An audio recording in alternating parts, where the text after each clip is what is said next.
जय हरी. एकादश स्कंद भाग 178. 17व्या अध्यायामध्ये नाथ महाराज आपल्याला आश्रम धर्म हे सांगतायत. यामध्ये ब्रह्मचर्य आश्रम, गृहस्थाश्रम, वानप्रस्थाश्रम याविषयी आजच्या भागात माहिती घेऊया. प्रत्येक समाजामध्ये समाज व्यवहार बरोबर चालून प्रत्येक व्यक्तीचा विकास होण्यासाठी जीवनपद्धती आखलेली असते. भारतीयांनी आश्रम व्यवस्था अंमलात आणून एक विशिष्ट प्रकारची जीवनपद्धती प्रयोगानं सिद्ध केली आणि स्थिर केली. समाजातील प्रत्येक माणसाचं शरीर आणि मन पूर्ण विकसित झालं पाहिजे यात शंका नाही. परंतु माणूस म्हणजे केवळ शरीर आणि मन इतकंच नसून प्रत्येकाच्या हृदयात आत्मा देखील असतो. म्हणून शरीराच्या आणि मनाच्या विकासाबरोबरच आत्मज्ञानाचा विकास झाला पाहिजे अशी दृष्टी आश्रम व्यवस्थेमध्ये आढळते. किंबहुना असंही म्हणायला हरकत नाही की आत्मज्ञानामध्येच मानवी जीवनाचं सार्थक असल्यानं सर्व आश्रमांची रचना आत्मज्ञानाकडं तोंड वळवून केली आहे. आश्रम 4 आहेत: ब्रह्मचर्य, गृहस्थ, वानप्रस्थ आणि संन्यास. यापैकी ब्रह्मचर्याश्रम हा विद्यार्थीपणाचा, ज्ञानार्जनाचा काळ होय. गृहस्थाश्रम म्हणजे समाज जीवनाला स्थिरता देणारी कुटुंब व्यवस्था होय. कामवासनेची रीतसर म्हणजे धर्माला धरून तृप्ती आणि निरोगी सुसंस्कृत प्रजेचं जनन आणि पालन हे गृहस्थाश्रमाचं मुख्य कार्य. वानप्रस्थाश्रम म्हणजे निवृत्त जीवनाची पूर्वतयारी होय आणि संन्यासाश्रम म्हणजे पूर्ण निवृत्त होऊन आत्मज्ञान प्राप्तीसाठी अंतर्मुखतेचा अभ्यास करणारं जीवन समजावं. समाजातील राज्यव्यवस्था आणि अर्थव्यवस्था ज्या मानानं बदलेल त्या मानानं चारही आश्रमांचा बाह्याचार बदलणं जरूर असतं. परंतु त्यांचं अंतरंग मात्र तेच कायम ठेवावं लागतं. उदाहरणार्थ, पूर्वीच्या काळातील ब्रह्मचर्य आश्रमातील विद्यार्थी आणि आजच्या काळातील महाविद्यालयीन विद्यार्थी यांच्या बहिरंगात फरक पडल्याशिवाय गत्यंतर नाही. परंतु विद्येच्या उपासनेसाठी लागणारा व्रतस्थपणा, संयम आणि श्रमसामर्थ्य यात बदल होणार नाही. हाच नियम इतर आश्रमांना लागू होय. आता ब्रह्मचर्य आश्रम. नाथ महाराज सांगतात की ब्रह्मचर्य 2 प्रकारचं आहे. एक नैष्ठिक ब्रह्मचर्य आणि दुसरं उपकुर्वाण ब्रह्मचर्य. व्रतबंध होऊन वेदाध्ययन झाल्यानंतर परमार्थावर दृष्टी ठेवून जो गृहस्थाश्रमाच्या मुळी वाटेसच जात नाही त्याला नैष्ठिक ब्रह्मचारी म्हणतात. व्रतबंध होऊन वेदशास्त्रांचं अध्ययन करून गुरुदक्षिणा देऊन आणि ब्रह्मचर्य व्रताची समाप्ती करून यथाविधीनं स्त्रीचं पाणी ग्रहण करणं याला उपकुर्वाण ब्रह्मचर्य असं म्हणतात. व्रतबंध झाल्यावर ब्रह्मचारी वेदाध्ययनासाठी गुरुच्या घरी राहतो. तिथे त्याचं जीवन अत्यंत शिस्तबद्ध असतं. देहाला आणि मनाला अत्यंत चांगल्या सवयी लावून घ्याव्या लागतात. खाणं पिणं सांभाळून, निद्रा आळस जिंकून आणि गुरुची सर्व प्रकारे सेवा करून जेवढी विद्या घेता येईल तेवढी घ्यायची असते. ब्रह्मचर्याचं वर्तन वानप्रस्थ आणि संन्यासी यांच्यासारखंच असतं. अशा प्रकारे अत्यंत व्रतस्थ राहून विद्या संपादन केली म्हणजे मग विषयोपभोगाची इच्छा असल्यास गुरु आज्ञेनं गृहस्थाश्रम स्वीकारावा. यानंतर गृहस्थाश्रम. ज्याला कामवासना स्वाभाविक कमीच असेल त्यानं गृहस्थाश्रम स्वीकारू नये. तर त्यानं आपलं जीवन आत्मज्ञानासाठी खर्च करावं. परंतु सामान्य माणसानं यथाविधी सोडमुंज करून कुलशीलवान स्त्रीचं पाणी ग्रहण करावं. भार्या करायची ती आपल्या वर्णाची करावी, समान गोत्राची नसावी, ती वयानं अधिक किंवा बरोबरीची नसावी. लग्न झाल्यावर प्रत्येक वर्णानं स्वधर्मानं वागलं पाहिजे. प्रत्येक गृहस्थानं प्रपंचातील प्रत्येक कर्म अभिमान सोडून कर्तव्यबुद्धीनं करावं. असं कर्म भगवंताला अर्पण होतं. असं कर्म करून जे द्रव्य मिळेल ते ईश्वरी इच्छेनं आणि सदाचरणानं मिळालेलं असतं. त्यापैकी जरूर तेवढं द्रव्य आपल्या कुटुंबाच्या पोषणासाठी वापरावं आणि उरलेलं दीनदुबळ्यांना दान करावं. प्रपंचात पैसे मिळवण्याचे अनेक मार्ग असतात. त्यापैकी नीतिधर्माला अनुसरून असणारे मार्गच योग्य समजावे.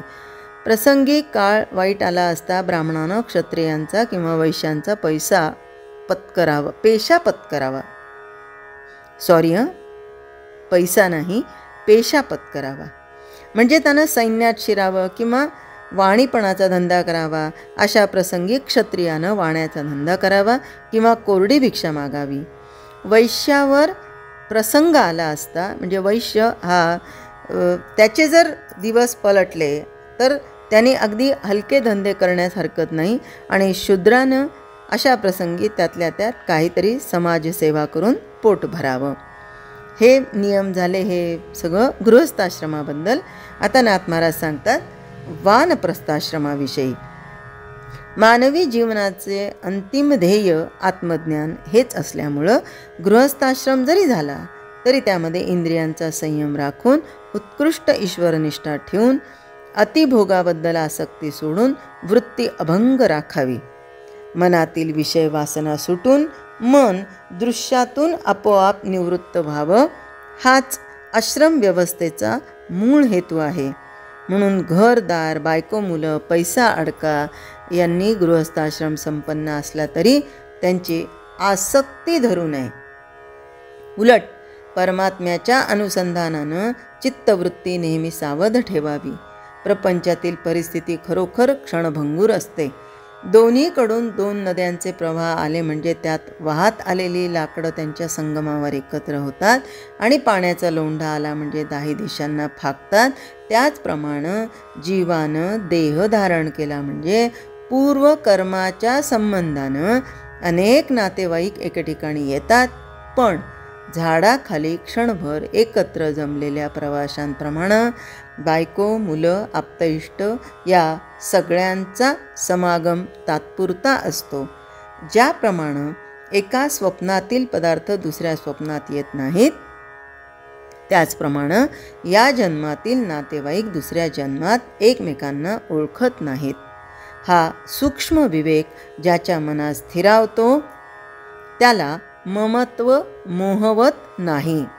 घरादारात राहूनही एखाद्या अतिथीप्रमाणे तो उदासीन, निर्मोह, निराभिमान, निर्लोभ आणि निस्पृह असतो. अशा गृहस्थाला घरात राहूनच सहज आत्मज्ञान होतं.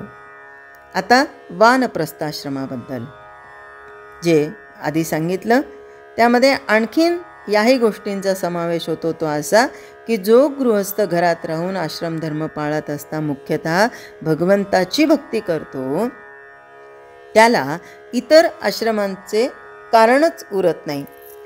काळ असो अकाळ असो, ज्या गृहस्थाश्रमी पुरुषाचं ईश्वरानुसंधान कायम टिकतं त्यानं निरंतर गृहस्थाश्रमातच राहावं. परंतु ज्याची विषय वासना कमी झालेली असली तरी कर्माची आसक्ती गेली नाही आणि ज्याच्या मनाला समाधान नाही त्यानं वानप्रस्थाश्रम स्वीकारावा. वेदामध्ये माणसाची आयुर्मर्यादा 100 वर्षे सांगितली आहे. कारण सत्ययुगामध्ये 1,00,000 वर्षाचं आयुष्य होतं. त्रेतायुगामध्ये 1 शून्य कमी झाला 10,000 वर्षाचं होतं. द्वापार युगामध्ये परत 1 शून्य कमी झाला 1000 वर्षाचं आयुष्य होतं. आणि आता कलियुगामध्ये परत 1 शून्य कमी झाल्यावर 100 वर्षाची आयुमर्यादा सांगितली.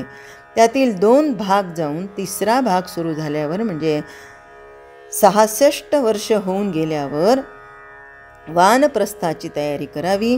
या आश्रमात वनात राहून एकांत सेवन करावा आणि मन आत्मनिष्ठ करण्याचा प्रयत्न करावा. खाणं पिणं, उठणं बसणं, चालणं बोलणं यावर कडक बंधन घालून कामक्रोधाला स्पर्शही करू नये. मनामध्ये दृढ शांती धरावी. घर सोडताना बायकोला मुलाच्या स्वाधीन करावी, पण ती बरोबर येत असल्यास तिला वनात घेऊन जावं. कोणत्याही प्रकारचा संग्रह करू नये. दुसऱ्यानं दिलेलं दान घेऊ नये. निश्चयानं प्रारब्धावर भरोसा ठेवून राहावं. देहाच्या मूलभूत गरजा भागतील इतकंच अन्न वस्त्र देहाला द्यावं. अशा प्रकारे ईश्वर चिंतनाचं तप करत असता देह शुष्क होतो, तरी पण त्या तपाच्या योगानं त्याची वासना नाहीशी होऊन तो अंतर्बाह्य निष्पाप होतो.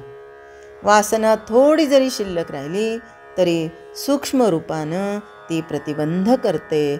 म्हणून वानप्रस्थाश्रमात राहून अनुसंधानाच्या साधनानं निस्सीम वैराग्य साध्य करून घ्यायचं असतं. जय हरी. स्तोत्र मंत्र संपूर्ण भगवद्गीता, एकनाथी भागवत, भजन, भक्तिगीतं, डोहाळे, पाळणे, उखाणे व महिलांसाठी खास किचन टिप्स हे सर्व पाहण्यासाठी माझ्या यूट्यूब चॅनलला एकदा नक्की सबस्क्राईब करा आणि हो, लाईक व शेअर करायला विसरू नका.